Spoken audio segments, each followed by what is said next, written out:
سلام على عباده الذين اصطفى أما بعد فأعوذ بالله من الشيطان الرجيم بسم الله الرحمن الرحيم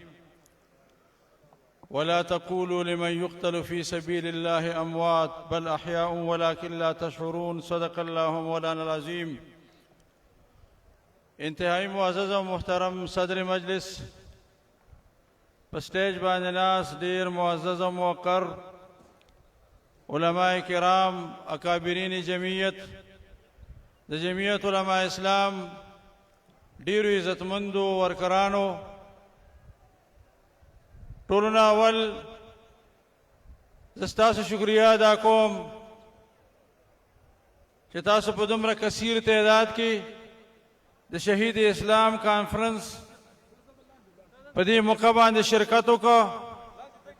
محترم ورونو، تاسو ته پته ده چې دا کانفرنس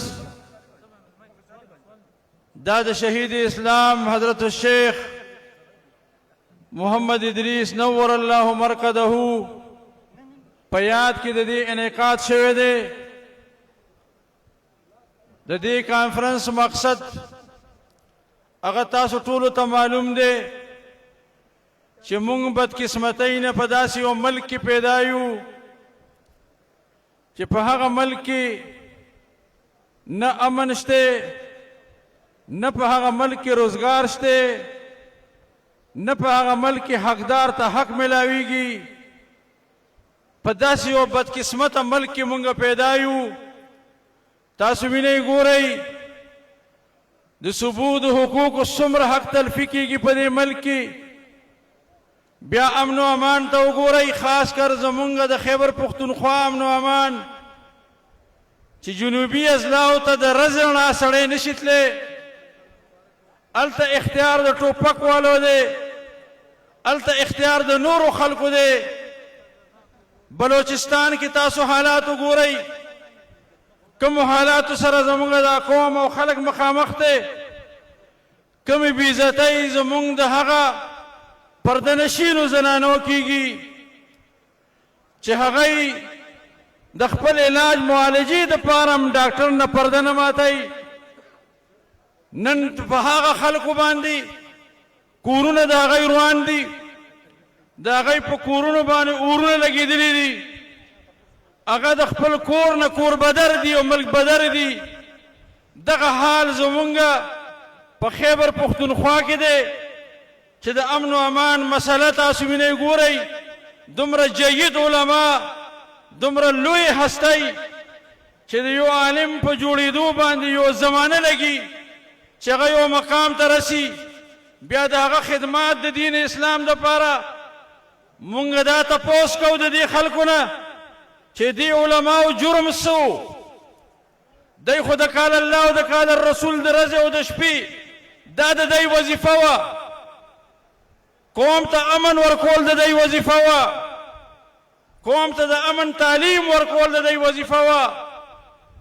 د قوم خیرخواهي کول د دی وظیفه وه. لیکن تا هغه خلک په سرو وینو باندې ولامبول او نن د ټاپ علماء کرام چې هغه د پاکستان مقتدر علماء کرامو 600 پورې کسان، دا یو لوی لست زمونږ د اکابرینو ما مشرانو به تاسو دې نړوان دي ویلي، هغه خلک نن تاسو په وینو باندې ولامبول او نن د یو عالم قاتل تاسو تر اوسه پورې نه ده گرفتار کړی. د دې معنا دا ده چې دا دیده دانسته او هغه نادیده قوتونه چې هغه د علماو په دې قتل کې ملوث دي، قصدن آمدن دا هغه مجرم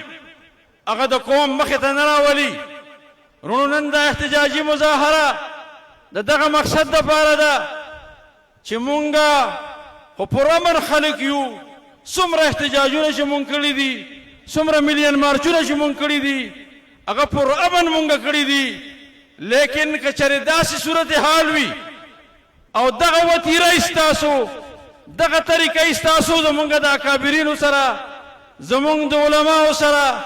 د جمعیت علماء اسلام د مشرانو سره، نو یقینا چې بیا یو وخت داسې راتلونکی دی چې زمونږ د صبر پیمانې لبرې شوي دي، زمونږ د صبر پیمانې ډکې شوي دي تر کومه پورې به دا علما تاسو شهیدان کوئ تر کومه پورې به دا علما تاسو په داسې وینو باندې لامبوئ او بیا به تاسو نه څوک تپوس نه کوي په دې ملک کې دا داسې خارې ناپرسان دی وروڼو په دې ملک کې چې څنګه امن و امان مسله ده دغه شان په دې ملک کې تاسو وینئ ګورئ د ګرانۍ دا حالات رس تر رده چې کوم جنګ زده ملکونه دي په هغه جنګ زده ملکونو کې دومره ګراني نه ده راغلې نه پای کې پټرول دومره ګران شوي دي نه بل شی پای کې دومره ګران شوی دی چې څومره ګراني دا ستا او زما په دې ملک کې ده دا مونږ حکمرانانو ته دا وو چې تاسو دا حکومتونه چې کوئ د خپل ځان دپاره 600% انکریز کوئ د عوامو دپاره 8000 تاسو روپۍ انکریز کوئ د حیرانتیا خبره ده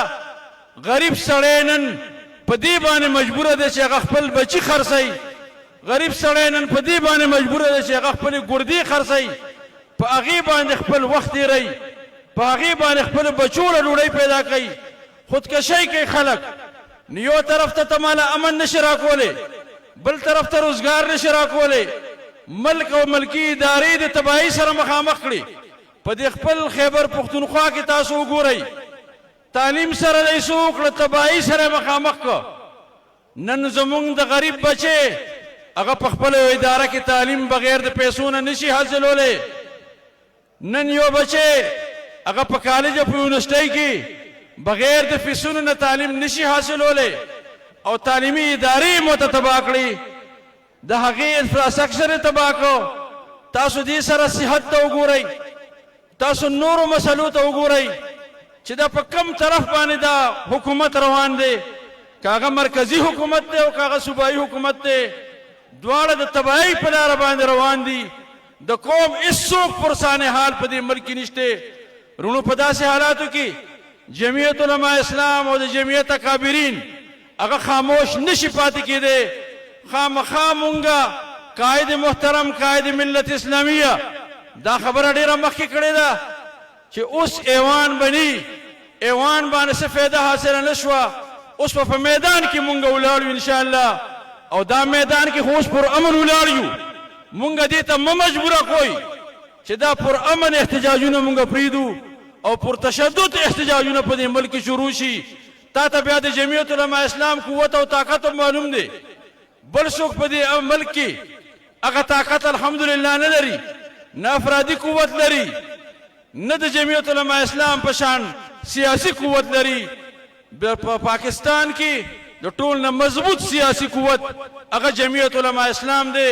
او هغه تاسو وینئ زمونږ د ملیان مارچونو نه د دې هر سنه ستاسو ته واضح دی چې جمعیت علما اسلام ته څومره قوت خدای ورکړی دی لیکن زاد مونږ د قائد محترم د هغه مدبرانه فیصلې دي او د هغه د دوراندیشۍ فیصلې دي چې هغه ستا د ملک دفاع ستا د ملک امن و امان دا څیزونه هم په خیال کې ساتي او خپل ورکر ته د احتجاج لار خو ښیي لیکن هغه ته د تشدد لار نه ښیي نو مونږ په دې باندې مه مجبوره کوئ مونږ فوري طور دا دومره عظیم الشان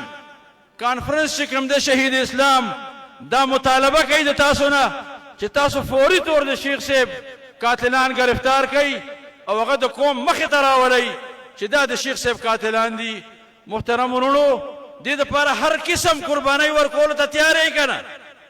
الله دې ستاسو زمونږ حافظ او ناصر شي او الله دې دې کانفرنس ته کامیابي نصیبه کړي واخر دعوانا الحمدلله رب العالمین